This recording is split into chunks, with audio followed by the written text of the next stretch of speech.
Fundamentals of Digital Marketing by Google. Lahat ng employees namin has to go through that. So that you speak the language. You know what's happening. Ito habang buhay, what we are going to do is when we start a business, you 1%, it's a great idea. 3%, you take the risk. 96%, you adjust until you reach the goal.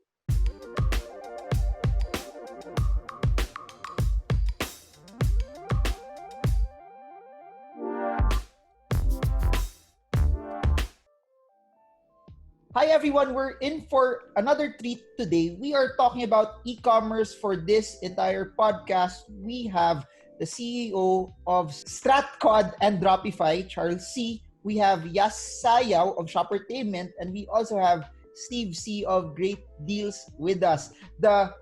In my opinion, the pillars of e-commerce in the Philippines. People that when they speak about e-commerce, kailangan pakinggan natin sila because madami silang alam in that particular regard. Anyways, before I begin with the more serious questions, how's your new year so far? Well, it's always I feel like 2021 will be a good challenging year for us, especially in the e-commerce space. There's a lot of, new innovations, new consumer behavior that we're trying to, get ahead of the trend, so that we'll see how we continue to grow the e-commerce industry. So ako looking forward for what God has in store for us this 2021. Super optimistic lagi. Yes. I'm looking forward to a bigger 2021 in terms of live commerce behavior. Kasi nung 2020, we were all about introducing it. We were all about what is it for, how can it help you. But now people are already knowledgeable about it, so we're expecting more in terms of the acceleration of behavior for consumption of viewership. Ganda ng mga sagot nila, no? But for 2021, I became a better man. Ito sabihin ko sa iyo, Marvin, as we go along, no? I'm starting all over. For those people who don't know, our warehouse got burned down. And as a result, no, ito lang totoo na tutunan ko, no? I became more mature in my walk with the Lord. I became more mature in the aspect of looking what is about yung mga finances. I became mature as a father also to my family and husband to my wife. So talagang humbling experience siya. But for 2021, it's a bounce back year for me. So hopefully I can get back as soon as possible. Amazing. And ako, hearing that from Charles, that's so amazing to see that in the midst of kung ano yung pinagdadaanan niya, he's optimistic, pushing forward. Kasi maganda nakita natin yung success ng tao, pero maganda yung nakikita nyo while they are in the midst of going through whatever crisis that's going on. So, totoo yan. So, babalikan natin tong video na to 2, 3, 4 years from now na Charles will be the Etsy of the Philippines. Nox. Anyways, I'm curious about this. 2020 was characterized by a year of lockdowns. When the government announced the lockdown, what was the first thing that went into your head? What was the first action that you did? Well, kami na una, shucks, yung studio equipment natin. How can we make the operations work? Naka-lockdown yung studios. So what we did was we got a permit na may isang person kukuha sa studios ng mga gamit sa kanya i-deliver sa mga key people namin. And from there, we were able to create a different kind of product service na talagang naka-online lahat ng production and became really useful for a lot of brands. So yun yung pinakaunang nag-spark sa akin. Nako, paano yung studio equipment natin? Got it. Charles? Actually, nag-interview tayo, nag-video tayo. No? Ang maganda kasi, we were projecting what will happen to the Philippines. We saw China lockdown. So, to be frankly speaking, I was a little bit prepared, not fully prepared, no? Kasi syempre isipin mo, we cannot sell anything except essential goods. And my industry, kahit nasa e-commerce ako, I'm not selling any essential goods talaga. So, but may peace naman. And we took it one day at a time. Sa akin, I rally up my peoples. First, we created a war room with all war room chat room na with all of the key leaders of the departments ng kumpanya, so that we can communicate constantly sa people, because people are in fear, people are panicking, there's a lot of, di ba?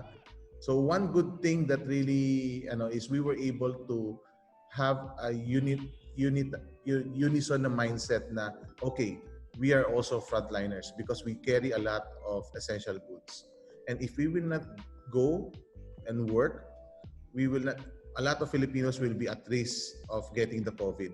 So sabi ko, the best way for them to really is to buy online. So sabi ko sa mga tao ko, tayo ang frontliners dito. No? We are part of the frontliners that we need to serve our kababayan.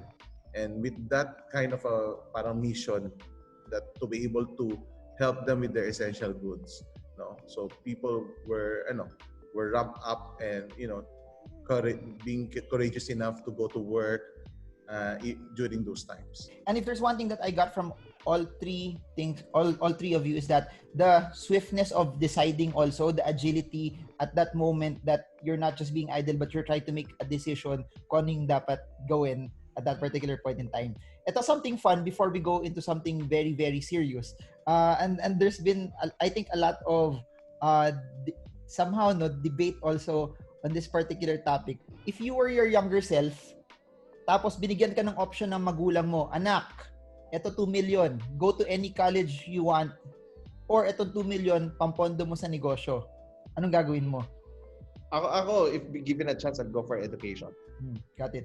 Hindi kasi binigay sa akin yung money, and I think at that time, kahit yung 2 million, if I'm gonna start, hindi ko rin alam kung ano gagawin ko to be frankly speaking. So if I want to learn, I want to go to college, yan naman yung goal natin So kung ano yung priorities ko ngayon, I'll go to college. Got it.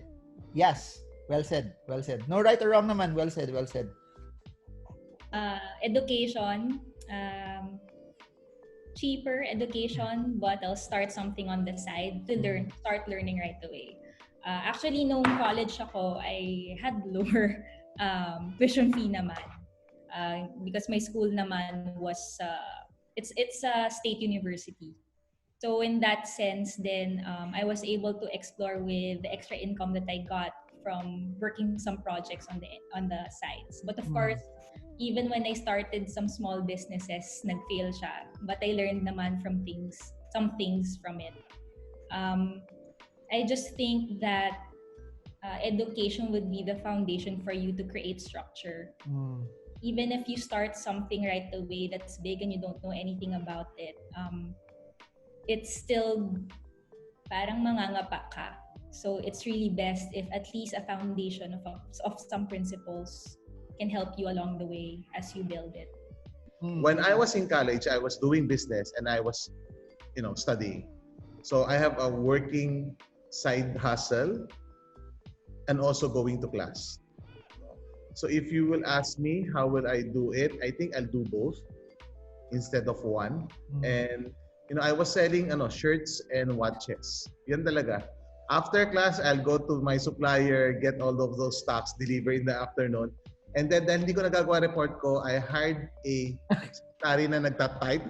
Along doon sa Lasal, may secretary ako doon na taga-type lang na lahat ng report na kailangan ko i-type. No? Para magawa ko yung negosyo ko. So nag-hire na ako ng parang semi kasi yun, I think I'll be doing both. Okay. Ako, the reason why I asked that kasi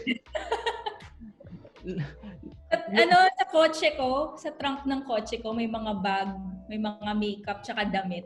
Tapos pupunta sa College of Business, saka ko, gusto niyo bumili? Or pag may audition, doon ako magbenta. Galing.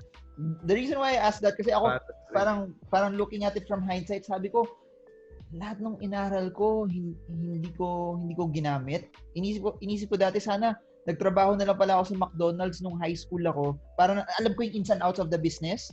Tapos in that way also, I would have started something in line with that. It's just that yung mentality ng Filipino, oh, wag ka magtrabaho sa McDonald's kasi nakakahiya. Di ba yung may ganung mag-aral ka na lang when yung sa real entrepreneurship, mas madami kang matututunan doon. Kaya ako kesa sa some of the theories that tuturo sa'yo tapos it's theory lang. Anyways, but Marvin, I was selling watches eh. Sabi ng mga klase ko, ano ka ba, Steve?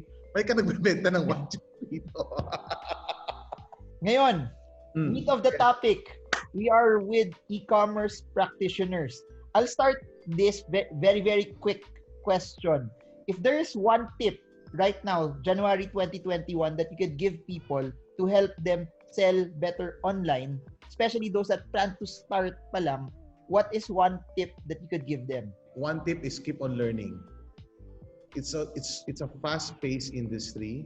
A lot of, what I learned 2 years ago may not be relevant anymore in this new in our new normal. So I think we have to keep on learning. That's my tip. Kasi learn and execute until you don't need to make it perfect. You need to make it moving. You can start instantly and then keep on learning. Follow-up question lang dun sa learning. Is there anything that you would suggest na eto muna yung tignan nyo, aralin nyo pag nagsa-start ka para to point them in the right direction? Okay, secret tip ko talaga to. Fundamentals of Digital Marketing by Google. Lahat ng employees namin has to go through that. So that you speak the language. You know what's happening. No? It's a 40-hour class, but definitely it's worth it. Wow, yeah. Okay. Free yan. And you'll get a certificate from Google that you've done fundamentals of digital marketing. Wow, interesting. I might want to wala ko alam sa mundo ninyo. Wala talaga alam. Anyways, sa akin naman sinabi ni Steve kasi learn, no? But sa akin learn and adjust. So actually pag titingnan mo yung negosyo, no, it's like 1% idea, 3% is you execute, 96% is adjusting. Adjusting it until you reach the goal. So, adjust ka na ng adjust. Kunyari, ngayon, wala akong bodega. Adjust tayo. Wala kaming racks. Sasahig tayo. Mag-fulfill. Wala tayong ganito. Bibili tayo. A-adjust ka na a-adjust. I think, ito habang buhay, what we are going to do is when we start a business, yung 1%, it's a great idea. 3%, you take the risk. 96%, you adjust until you reach the goal. Just start. So kung ano yung alam mong gawin mo na siya. If it's product sourcing, source mo na yan. Kung gusto mo marketing, isip ka na ng brand name. So just start with that simple thing. And just like what Charles said, you adjust along the way until makabuo ka. And of course, if you do have more courses that you could find online to help you out, then definitely that can help grow it. But just take one simple step. Got it. Well said, no? Adjust, just start, and keep on learning or learn. I'm curious about this. 2020 was a banner year for e-commerce, and you guys represent different companies that are doing different things in e-commerce, and maybe you can share from your aspect or from your exposure. But 2020 was a banner year for e-commerce because of the lockdowns, because of the pandemic, because of we saw a lack of mobility. Now we are in 2021. The lockdowns are easing. There's a vaccine already. Do you think whatever large transactions that we saw in 2020 will still translate into growth for 2021? Or do you think because things are starting to go back to normal, at least close to normal, will we see a dip for 2021? Maybe Charles, Steve, then Yas. I see growth, sobrang laking growth. I've seen the 2020 trend. Kaya ito, yung urge ko to come back is really strong. Kasi nakita ko na nasa field talaga ako, nakita ko na yung talent ng Filipinos. Dropshipping is just in a very early stage. Ngayon pa lang nauuso. And I've seen the numbers multiply.